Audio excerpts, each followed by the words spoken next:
Malacca மாநகரில் நடத்தப்பட்ட ஷரியா குற்றத்தடுப்பு சோதனையில் 8 ஜோடிகள் கல்வத் குற்றச்சாட்டில் கைது செய்யப்பட்டனர். அவர்களில் மனைவி இல்லாத 65 வயது முதியவரும் 49 வயது தனித்து வாழும் தாயும் ஹோட்டல் அறையில் இணைந்து தங்கியிருந்த போது பிடிபட்டனர்.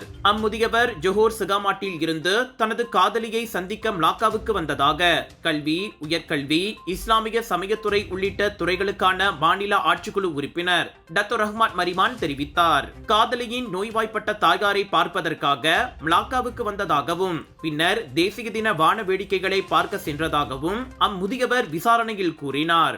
மர்டேகா வரவேற்பு கொண்டாட்டங்களில் பங்கேற்ற அசதியால் ஹோட்டலில் அறையெடுத்து தங்கியதாகவும் இருவரும் கூறினர். தோளுக்கு மேல் வளர்ந்த பிள்ளைகளுக்கு தெரிந்தால் அவமானமாகிவிடும் என்பதால் தங்களை விட்டுவிடுமாறு இருவரும் அதிகாரிகளிடம் கெஞ்சி உள்ளனர். எனினும் திருமண பந்தம் இன்றி தனித்திருந்த குற்றத்திற்காக அவர்கள் உட்பட மொத்தம் 16 பேரும் கைதாகினர். வாக்குமூலம் பதிவு செய்யப்பட்டதும் அனைவரும் ஜாமீனில் விடுவிக்கப்பட்டனர்.